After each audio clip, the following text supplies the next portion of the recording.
I guess it's tough to know where to begin when your whole life starts to crumble around you. Maybe the cracks were always there, just hidden beneath the surface, and I chose to ignore them.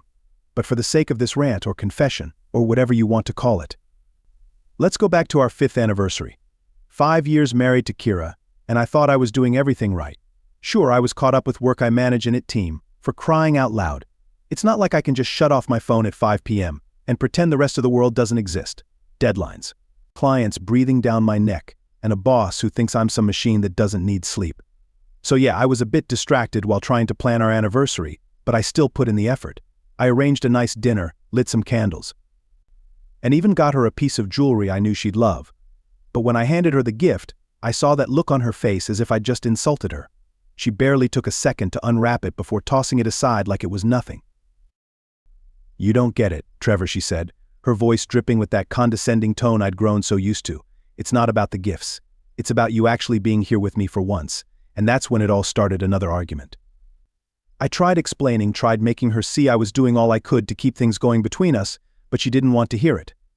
She just kept on about how I was married to my job, and how she felt like a roommate instead of a wife. I tried to keep my cool, but everything I'd bottled up spilled out. I told her she never appreciated anything I did and that she always nitpicked every little thing. By the end, we were practically shouting at each other. Lucy, our so-called friend who was hosting the party, probably wished she'd never invited us. The night ended with Kira storming out, leaving me standing there in a room full of awkward guests and a half-eaten cake. I didn't realize it then, but that was the first real crack in our marriage.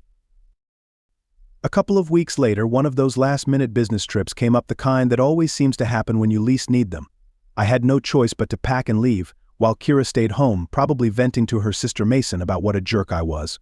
Or maybe not. Because as it turned out, she found someone else to confide in, my best friend Braden. Braden, God, where do I even start with him? We'd been friends since college, and I never thought he'd do me like this.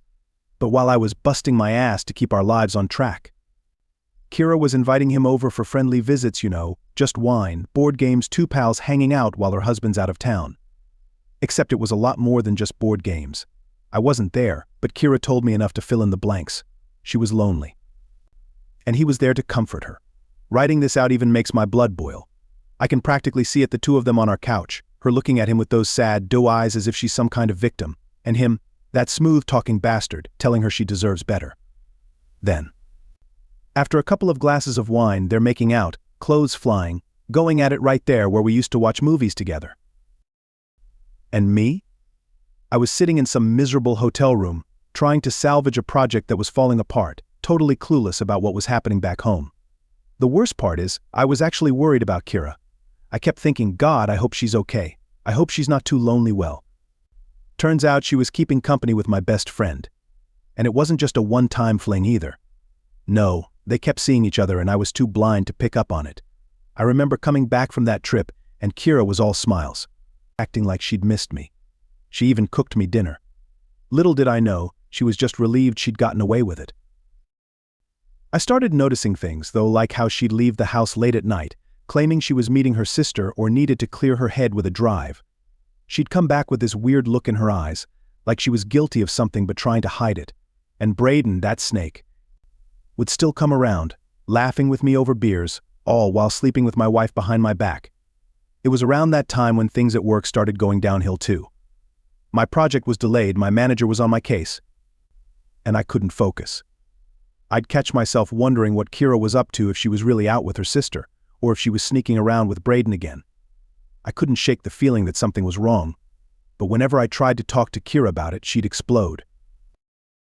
"You're just being paranoid," she'd yell. "Maybe if you paid more attention to me instead of your damn job, you wouldn't have these crazy ideas." And I believed her. I actually thought, maybe she's right. Maybe I am too wrapped up in work. Maybe I am pushing her away, but deep down, I knew something was going on right under my nose and I was too blind to see it. But that's only the beginning. Things were about to get a whole lot worse. I guess it's true what they say, once you get that first whiff of betrayal, it sticks with you. It stays in your head, clinging to your thoughts, making you question every little thing. That's exactly where I was after that huge argument with Kira. I tried to shake it off. Tried to tell myself it was just the stress talking, but something kept gnawing at me, something that didn't add up. And I started noticing things I couldn't ignore. While I was unraveling at work, trying to prevent my project from going down in flames, Kira was having the time of her life behind my back. She was meeting up with Braden more often than I'd realized, and it wasn't just casual, no, things had taken a turn for the worse. She'd gotten so comfortable sneaking around that she barely even bothered hiding it. Late-night texts slipping out at odd hours. I'd ask her where she was going, and she'd shoot me that look, the one that says, "How dare you question me?" Every time I brought up Braden, she'd get defensive. "We're just friends," she'd hiss. "Stop being paranoid, Trevor." Meanwhile, everything at work was falling apart. My project was going down, and I was putting out fires left and right. That's when Eliza, a new colleague, came into the picture. Eliza's young, ambitious, and hot. I noticed her looking at me a certain way, but at first I brushed it off. After all, I was a married man. But as things with Kira got worse, I started spending more time with Eliza. She was always eager to help, staying late with me, bringing coffee, and listening something Kira hadn't done in ages. One night, Eliza stayed way past her usual time, helping me sort through the chaos of my project. We were alone, the office dimly lit, and there was something in the air. For a second I thought about leaning in, closing the gap between us. But just as quickly I shook it off. What was I doing? I still loved Kira, even if she was driving me insane. So I threw myself back into work, trying to drown out my suspicions about her and Braden. But those suspicions kept piling up. Kira's texts got sneakier. She'd turn her phone away whenever it buzzed. Once I saw a message from B pop up, and she tried to pass it off as something work-related. I wasn't an idiot. I knew exactly who it was. Braden, still pretending to be my friend, was hooking up with my wife while I was killing myself to keep our lives intact. One evening I decided to come home early, hoping to surprise Kira, maybe smooth things over. Instead, I found her in the kitchen, all dressed up, a fake, guilty smile plastered on her face. "Where are you headed?" I asked, trying to sound casual. "Just meeting Mason for drinks," she said, not even bothering to make eye contact. That was her go-to excuse now, always meeting Mason or catching up with a friend. I wanted to believe her, but I'd already seen Mason's Instagram that day. She was on a weekend trip with her new boyfriend, nowhere near here. It was getting harder to hold my tongue. A few nights later, Kira came home at 2 a.m., reeking of booze and something else. That was the night I finally snapped. "Where the hell have you been?" I demanded, blocking her way as she tried to slink past me into the bedroom. "God, Trevor, not this again," she groaned, rolling her eyes. "I told you, I was with Mason," I shot back. "I know you weren't with her." "Who was it this time?" "Braden." She looked at me like I'd slapped her, her eyes going wide for a second, but she recovered quickly. "You're insane," she hissed.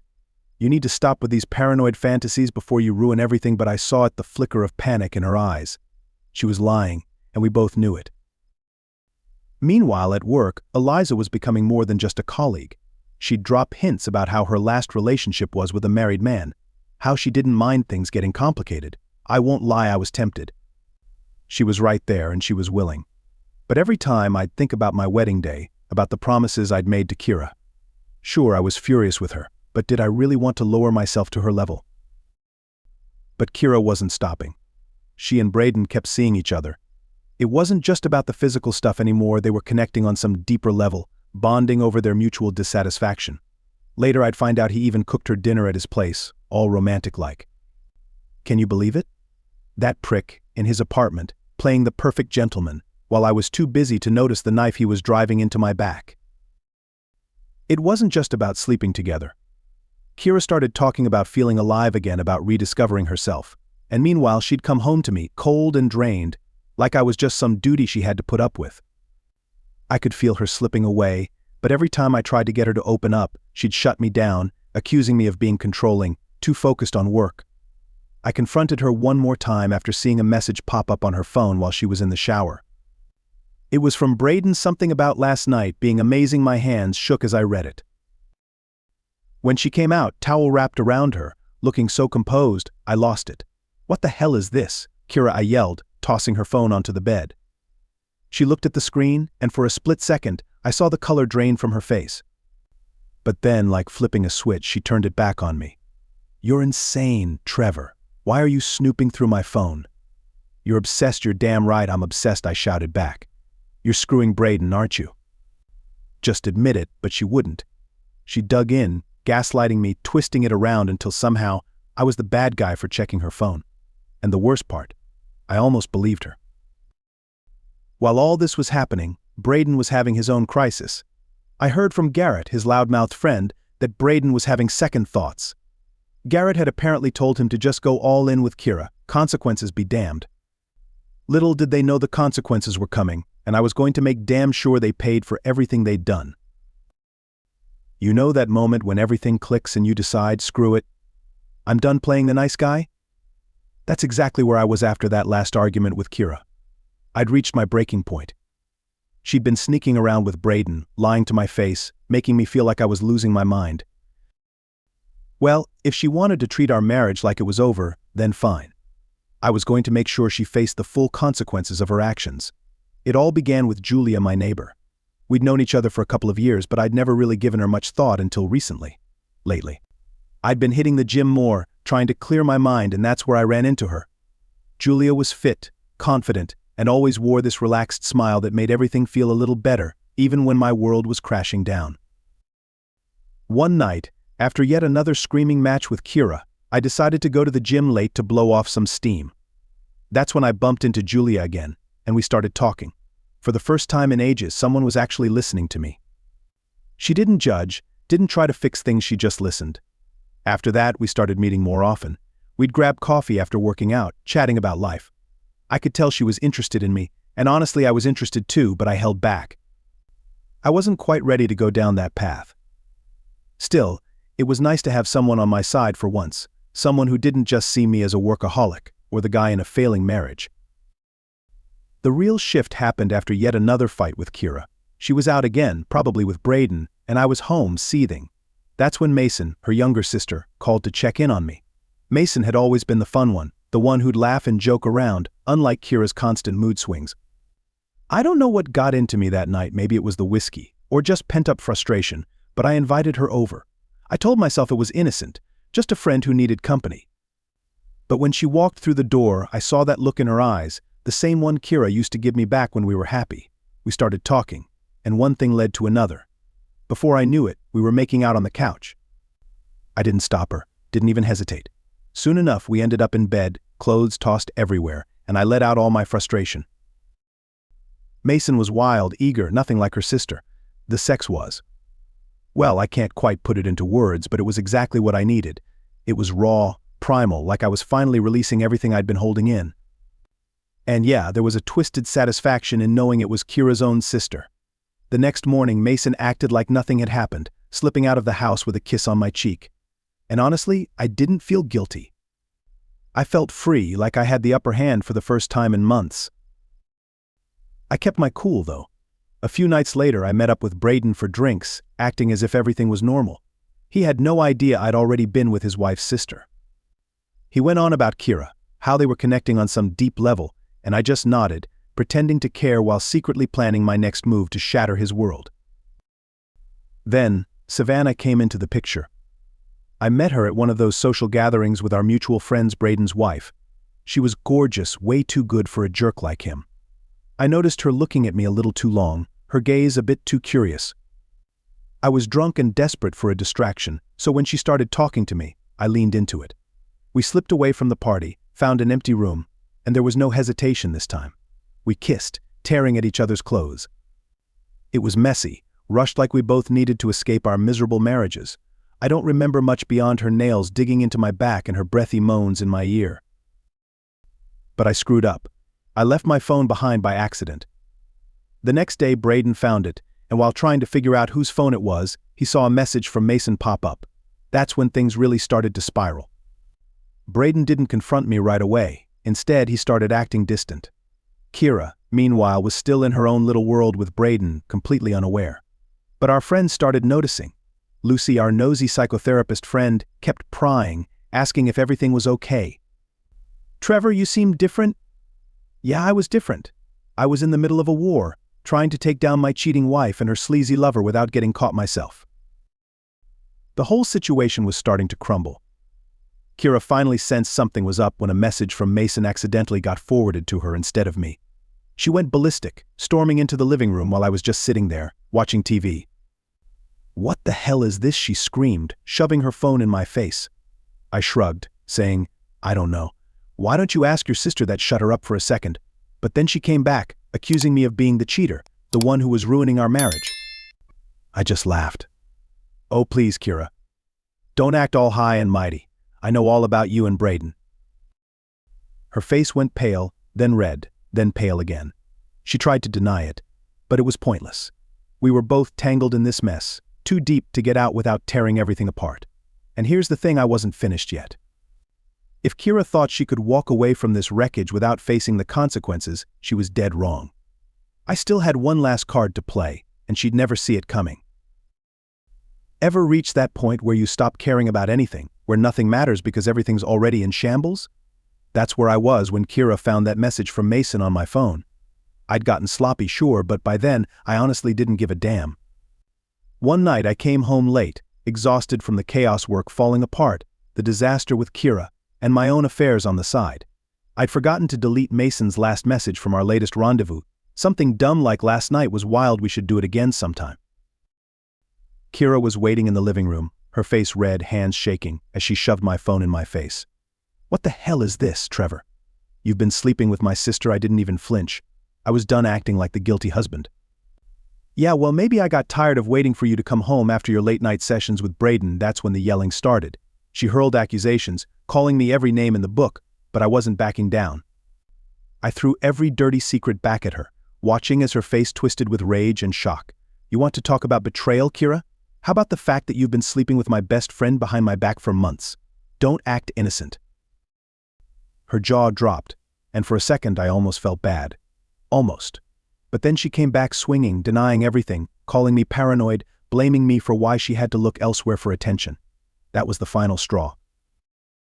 I snapped, yelling so loud I thought the neighbors might call the cops. She stormed out, slamming the door so hard it rattled the windows. Did I go after her? Hell no. Let her run to Braden. I was finished trying to fix this mess. A couple of days later, we both ended up at one of Mark's parties. He's that oblivious friend who always tries to bring everyone together, even people who shouldn't be in the same room. Kira got there first, wearing that fake smile, pretending everything was fine. I arrived a bit later, and the second I stepped in, I could feel the tension thick in the air. We kept our distance, not saying a word to each other, but our friends weren't blind. Sophie, one of Kira's coworkers, kept hovering around her, asking if she was all right. I could see it in Kira's eyes. She was on the edge, barely keeping it together. Meanwhile, I was downing drinks in the corner, fighting the urge to punch something every time I saw Braden's smug face across the room. That's when Daniel, Braden's younger cousin, pulled me aside. We'd gotten close recently, mainly because he was one of the few who seemed to notice my life was unraveling. "You all right, man?" he asked, handing me another beer. I just shrugged. What's the point, you know? She's been with Braden behind my back. I'm just biding my time before I burn it all down. Daniel looked like he wanted to say something but hesitated. Finally, he sighed. "Look, Trevor, I've seen how Braden looks at her. I didn't want to believe it, but maybe it's time to confront him. Get it all out in the open." He was right, of course, but part of me was still hoping I could catch them red-handed, have the satisfaction of shoving the evidence in their faces. Little did I know Kira and Braden were still sneaking around, getting a thrill from not being caught. I heard from Garrett, Braden's loudmouth friend, that they were still meeting up, sneaking into hotels late at night like a pair of teenagers. It was pathetic, really. But what got to me most was hearing that Kira was telling Braden he made her feel alive, the same line she used to say to me. Meanwhile, I was playing my own game. I had Daniel talk to Braden, hoping to rattle him a bit. Daniel found him at the gym and casually brought up Kira to see if he'd slip up. Apparently, Braden went pale and stammered through some flimsy excuse. That's when Daniel told him, "Trevor's not stupid, man. He knows. You'd better come clean before it's too late." But Braden didn't listen. He kept sneaking around, thinking he was slick. So I decided to handle it myself. I caught up with Braden in a parking lot one night after hearing from Daniel that he was planning yet another meetup with Kira. The look on his face when I confronted him was priceless. He tried denying it, but when I pushed him, he cracked. "Trevor, listen, it's not what you think," he stammered, backing up as I got in his face. "I didn't mean for it to happen." I spat. "You knew exactly what you were doing. You were with my wife behind my back, and now you want to act like it's just a misunderstanding." He tried apologizing, making excuses about how Kira was unhappy, and he was only trying to comfort her. But I wasn't buying any of it.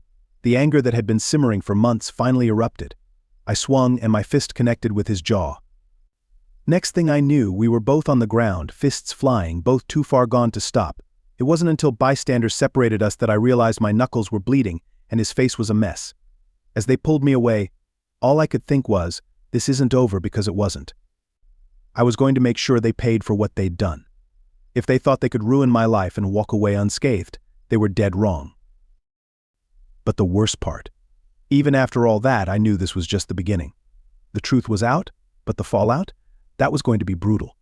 You know that feeling when everything around you is collapsing and all you can do is watch? That's where I was after the fight with Braden. My knuckles were still bruised, my body ached, but the hardest part was knowing that nothing would get better. In fact, things were about to get much worse. I came home that night, still high on adrenaline, half expecting Kira to be gone. But no, she was there, sitting on the couch with an expression somewhere between anger and desperation. The moment I walked in, she unleashed, yelling about how I'd humiliated her, how I was turning into the monster she'd always feared.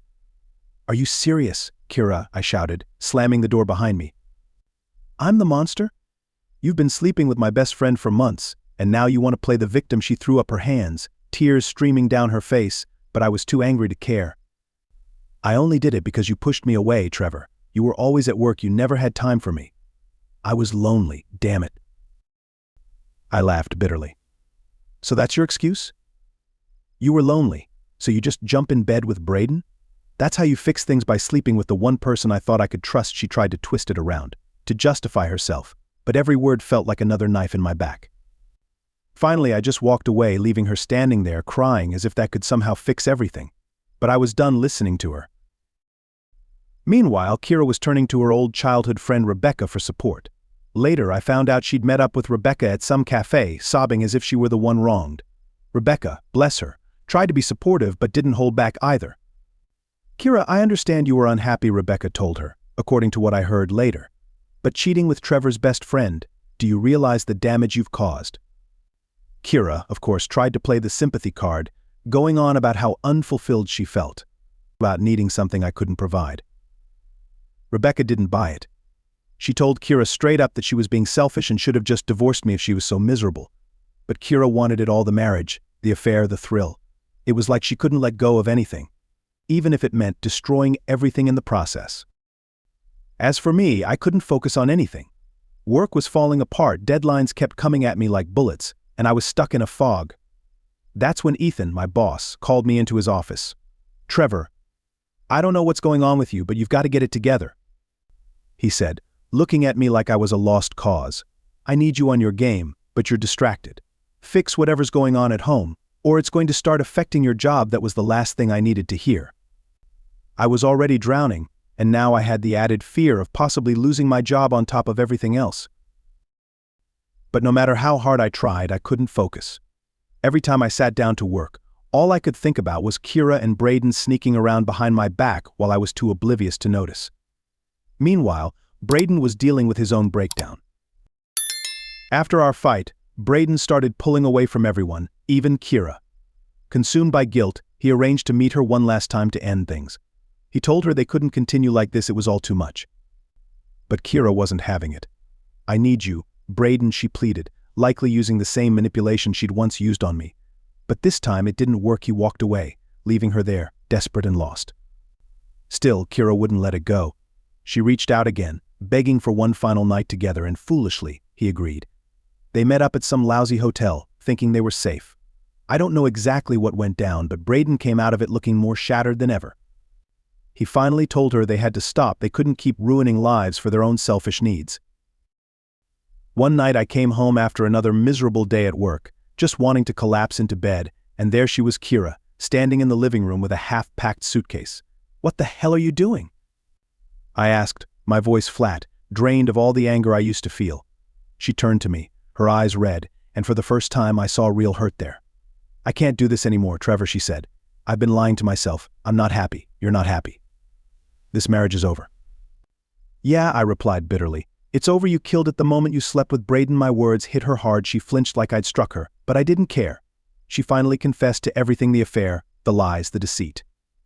I could see she was hoping for some sort of closure, maybe even forgiveness, but all I felt was emptiness. "Get out," I said. "Just pack your things and leave. The next day, I filed for divorce. I didn't even wait for her to move out. I went straight to a lawyer, signed the papers, and started the process of erasing her from my life. She tried to talk to me, wanted us to work through it, but I was finished. There was nothing left to save. Our friends, of course, started picking sides. Lucy, our self-righteous therapist friend, insisted we should try counseling, suggesting, maybe you two can talk things out. She acted like she knew what we'd been through. But it was too late. The damage was done. Kira had destroyed everything beyond repair, and I wasn't about to let her drag me down any further. The divorce was brutal, messy, filled with bitterness and accusations on both sides. But when it was over, Kira, the woman I had once loved, became nothing more than a painful memory. I was left to pick up the pieces of a life I barely recognized, trying to figure out how to move forward. But I wasn't broken, no, I was free, and I'd be damned if I'd let her betrayal keep me down. The papers were signed, the legal battle was finally over, and just like that, Kira was gone from my life. I won't lie, there were days when it felt like my entire world had been ripped apart, but then again, maybe it needed to be. After everything that happened, I found myself standing in the ruins of a life I barely knew, but at least it was mine again. Kira moved out, and I didn't see her for a while. Through the grapevine, I heard she got a small apartment downtown, just big enough to start over. I didn't care much about what she was up to, but I'll admit, part of me wondered if she was struggling or if she'd just moved on without a second thought. Apparently she wasn't doing too badly. She met a guy named Liam at some art exhibit, at least according to a mutual friend who couldn't wait to share the gossip. They said Liam was a charming, artsy type, the complete opposite of me, of course. Good for her, I thought. Let her have her artsy fling, maybe that's what she needed all along. As for me, I wasn't ready to jump into anything just yet. I was still angry, still trying to figure out what to do with myself now that I didn't have to worry about Kira. Work became my escape. I buried myself in new projects, stayed late at the office, anything to keep my mind off the mess my life had become. That's when Nina came into the picture.